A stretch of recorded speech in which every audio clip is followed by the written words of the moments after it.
Yo, yo, yo, just a little extra add-on to Monday's session.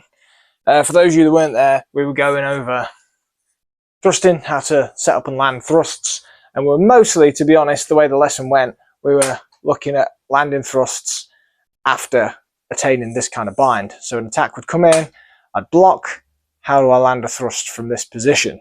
Okay.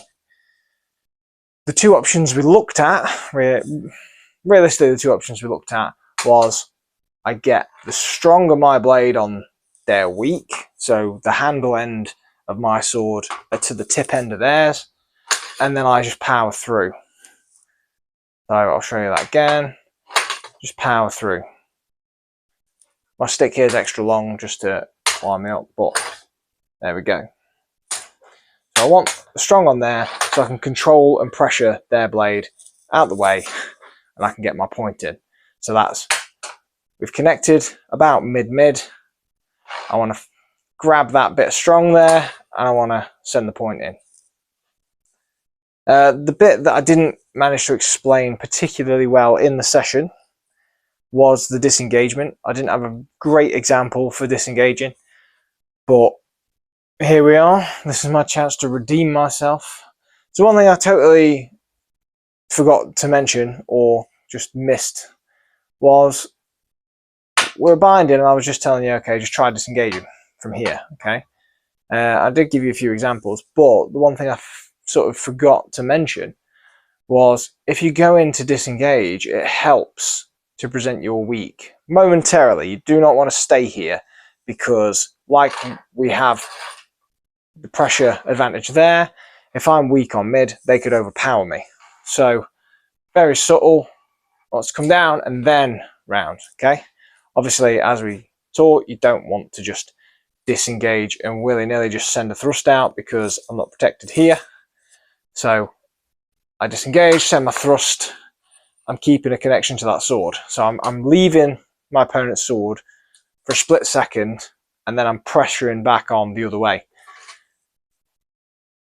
Advantages to either, obviously, if the opponent's got a weaker presence in the bind, so I attack there, they've got a solid enough block, but they're not really pressing my sword either way in this bind. Not a lot going on there. Then your strong to thrust kind of overpowering technique works better because they're not really thinking about that. They're not trying to hold this blade solid. Okay. Whereas if someone's got really strong blade pressure, no matter what I do, if I'm pushing, they're pushing back, so I can't really move that. I go for strong, they go for strong, and we end up tangled all up here after a pass or two.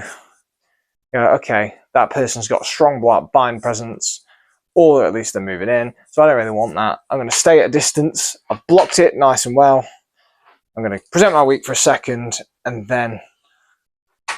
So present my weak for a second, disengage. In this instance, I'm just dropping the tip and then I'm sort of turning my wrist to put that blade back on the sword.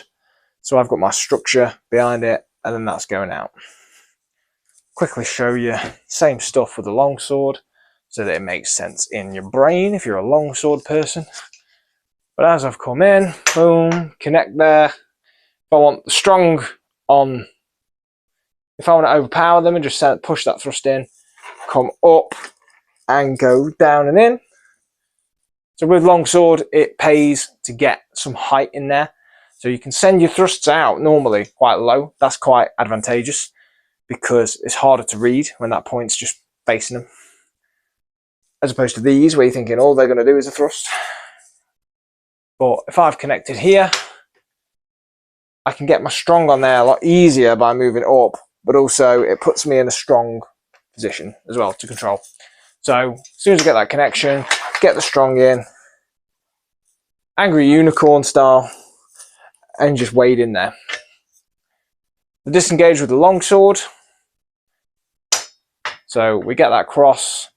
Again, I'm just going to keep my distance, give a bit of the sort of present more of my weak there, and it's going to be the same concept. I just flick the sword underneath, turn my hands over and send that thrust home. Okay, so those are the two ways.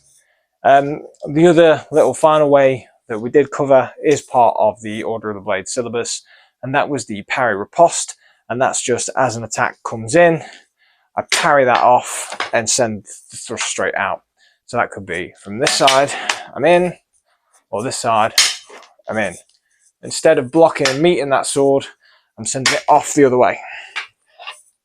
Notice how when I do send it off the other way, I'm still presenting a strong opposition there, okay?